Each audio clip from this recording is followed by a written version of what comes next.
Yeah.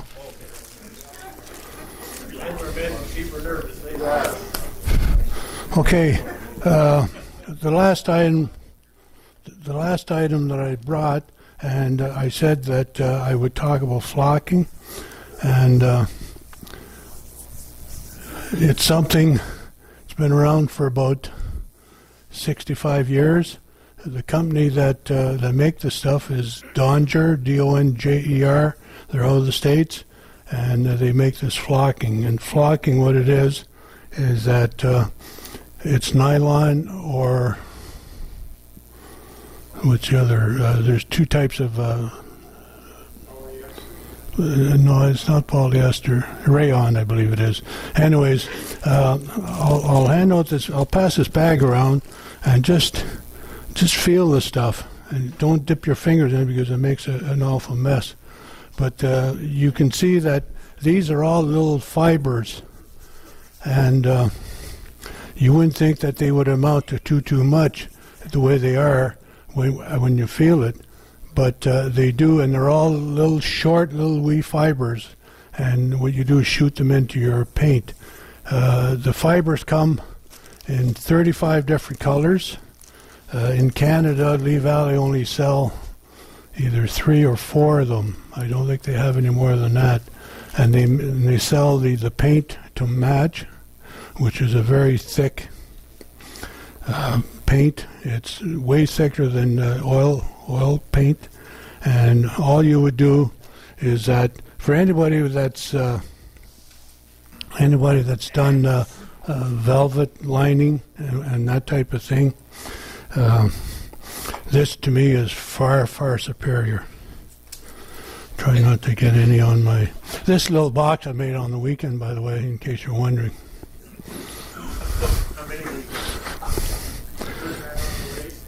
Yes, that was done on the lathe. It's a wobble lathe. This is one of Howard Sturrock's little boxes, and Howard uses flocking.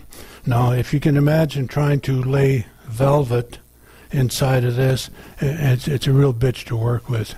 With the flocking, to me, flocking is the answer for anybody that's used this stuff, and it does work good.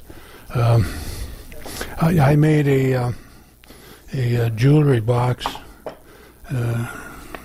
quite a few years ago, and this thing is all flocked, and I'll pass one of the pieces around that you can see. You can see exactly what it is, and wherever you paint the paint, that's where the flock's going to go. If you want to tape it off to draw forms or figures or what have you, flock it and then remove the tape, all you will see was just the flock wherever the paint was painted on. It just so easy to do. It's just unbelievable that what you do is just basically wherever you want your stuff on, you just paint there. You paint. I use just a cardboard box, and I set this in, and this is the applicator. How much working time do you have? Oh, you got lots of time. Lots of time to do something like this. I mean, that's it only take about 5 minutes to paint it on, and you dump your flock in here. Where is the flock? I just want a little bit of it.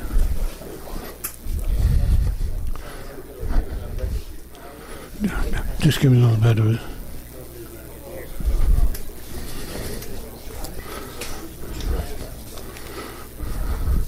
All I do is just use a box and put the flock in, and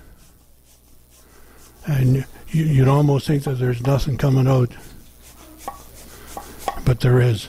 And all it does is just the air just shoves those little fibers straight into the paint, wherever there's paint. And when you're doing that, the paint is glossy, and you just keep pumping it in there until it actually goes dull. You know you've got enough flock in that area. Do the whole thing, and just set it aside, let it dry overnight, and the next day take a light brush, a small brush, and just lightly brush the excess out of it, recycle it, and away you go, and it's done. And you end up with something like this. So it doesn't matter if there's bends, curves, what have you, wherever you put paint, you will put flock and it will stay there. So, How much time before that paint starts to dry? oh, I'd say you probably have a good half hour or more. I mean, it's not, I've never timed it, but it's certainly, because you can see that the paint is quite thick, Greg. What's its durability? Well, most of the time you use it on inside of a jewelry box, or that one is probably going on 20 years old. I don't know if it's open that much, but it seems to be holding up fairly well. I did a chest set many years ago, and because I had to cover the bottom because I had a hole with some lead weights in, so I flocked each one of them, and as far as I know, they're still going. It seems to wear fairly well. But I would imagine you could take it if you found that you had a spot that was bare. You could touch it up with some more paint and flock it again, and then it would work. But it's just amazing that the way it works, because all they are, they're not very long. They're, oh God, you can hardly see them, and it just shoots right into the paint. And then whatever lays down or doesn't go into the paint, once it's dry, you just a small brush it, and just clean it up and recycle the flock and go on. How much is that kit worth? The paint I know is $8, $8.25 at Constantine's. The flock is $8 1/4, and this is what you get. This is a bag of 3 ounce bag. This is cardinal color. You got a matching paint, which is so it's $17 for one of these, and then your pump is $5, and that's it. So much easier than doing velvet or any of that stuff where you've got to cut it, fit it, glue it. Wayne? Two questions. First one is, do you have to use a paint? Can you use like a shellac or a varnish? No, because the paint matches the color of the flock, and what you want to do is hide the background. Now, I would expect that you could probably play around, experiment with, say, black and a brown, or black and a white, or black and a silver, and see what you would get. Like I say, there's 35 colors of the stuff, from white, silver, and all the other stuff with it, so you get a lot of choices.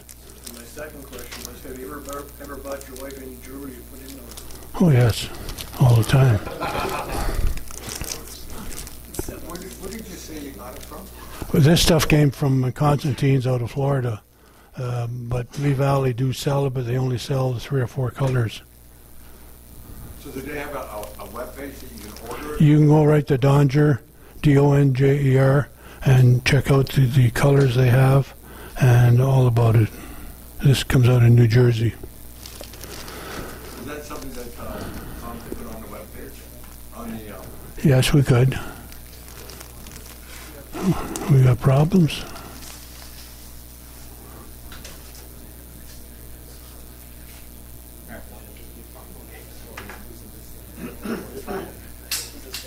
Dennis, when you're putting that paint on, you obviously got to be careful where you get it, because once you start flocking, it's going to stick. But if you overlap it where you don't want it. Well, you would do the flocking, like, what are you talking about, doing 2 different colors? No, I'm just saying, if you were doing the inside of that and you slap paint on the edge, you're going to get flocking. So you got to, Oh no, on the edge it won't come, but on the inside you will. you got paint over by accident. Oh, you just wipe it off. But that's what you're saying, what Yeah. you can tape it to. Yeah, you could tape it, but I find that you can just brush the inside. If you do go on the rim, wipe it clean, and just wipe it off. It's just that easy to use, and I know that Howard used it. Anybody else use it here? Rick? Yeah, I tried it on my poker table. I built a couple of years ago. It didn't work very well. Why was that? or not enough depth. depth, but Yeah. you need the sponge. Yeah. Well, like I say, those fibers aren't very long, and yeah, you would get that.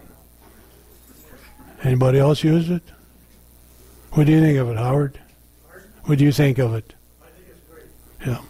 Because I know I've seen guys use making boxes and whatnot, and fiddling with the velvet and trying to cut it and glue it without having, glue marks or what have you. And to me, this is far. Another great application for the same stuff. Making a jewelry box and you have 2 or 3 drawers in this jewelry box. And they fit nice and strong. But if you tip the box out, the drawers want to slide out. Paint the lacquer on the sides of the box, but not the groove that the guide runs in. And flock it on both sides. Push it back in, and it's a perfect fit. Yeah. Keeps the box, keeps the drawer